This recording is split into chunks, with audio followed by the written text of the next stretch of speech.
ಅಯೋಧ್ಯೆಯ ಶ್ರೀರಾಮ ಮಂದಿರದಲ್ಲಿ ನಡೆದಿದೆ ಎನ್ನಲಾದ ಹಣಕಾಸಿನ ಅಕ್ರಮ ಹಾಗೂ ಚಂದಾ ದುರುಪಯೋಗದ ವಿಚಾರವಾಗಿ ವಿಧಾನ ಪರಿಷತ್ ಸದಸ್ಯ ಹಾಗೂ ಕಾಂಗ್ರೆಸ್ ನಾಯಕ ಕೆ ಹರೀಶ್ ಕುಮಾರ್ ಕೇಂದ್ರ ಸರ್ಕಾರ ಹಾಗೂ ಬಿಜೆಪಿ ವಿರುದ್ಧ ತೀವ್ರ ವಾಗ್ದಾಳಿ ನಡೆಸಿದ್ದಾರೆ.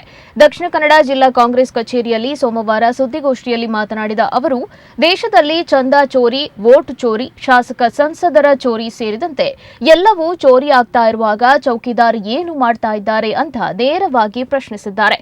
ಅಯೋಧ್ಯೆ ಮಾತ್ರವಲ್ಲದೆ ಕಾಶಿ, ಮಥುರಾ ಹಾಗೂ ವೈಷ್ಣೋ ದೇವಿ ಧಾರ್ಮಿಕ ಕ್ಷೇತ್ರಗಳಲ್ಲೂ ಅವ್ಯವಹಾರ ನಡೆದಿರುವ ಗಂಭೀರ ಆರೋಪಗಳು ಕೇಳಿ ಬರ್ತಾ ಇವೆ ಅಂತ ಅವರು ಕಳವಳ ವ್ಯಕ್ತಪಡಿಸಿದರು.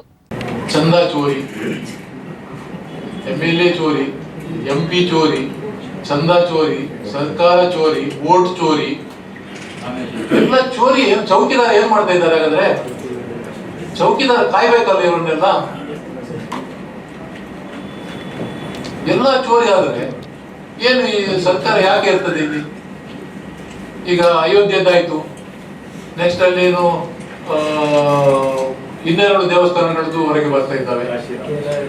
ಕಾಶಿ, ಮಥುರಾ, ವೈಷ್ಣೋದೇವಿ ಎಲ್ಲ ಈಗ ಅಲ್ಲಿ ಕೂಡ ಇಂಥ ಅವ್ಯವಹಾರ ಆಗಿದೆ ಅಂತ ಹೇಳಿ ಬರ್ತಾ ಇದೆ. ಅದು ಎಷ್ಟು ಸಾವಿರಾರು ಕೋಟಿ ಲೆಕ್ಕದಲ್ಲಿ.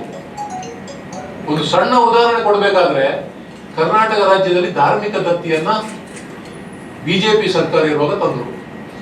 ನೆಕ್ಸ್ಟ್ ನಮ್ಮ ಸರ್ಕಾರ ಬಂತು. ನಮ್ಮ ಸರ್ಕಾರ ಬರುವಾಗ ಯಾವ ದೇವಸ್ಥಾನದಲ್ಲಿ ಕೂಡ ₹1 ಬ್ಯಾಲೆನ್ಸ್ ಇಲ್ಲ ಅಲ್ಲಿ.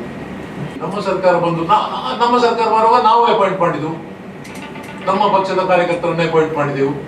ಅಲ್ಲಿಗೆ ಹೋಗ್ಬೇಕಾದ್ರೆ ₹1 ಕೂಡ ಅಲ್ಲಿ ಇಲ್ಲ. ಈ 3 ವರ್ಷದ ನಂತರ ಅವಧಿಯಲ್ಲಿ ನಮ್ಮ ಪಕ್ಷದ ಕಾರ್ಯಕರ್ತರು ಬಿಟ್ಟು ಹೋಗುವಾಗ ಅಲ್ಲಿ ಲಕ್ಷಾಂತರ ರೂಪಾಯಿ ದುಡ್ಡು ಡೆಪಾಸಿಟ್ ಆಗಿದೆ.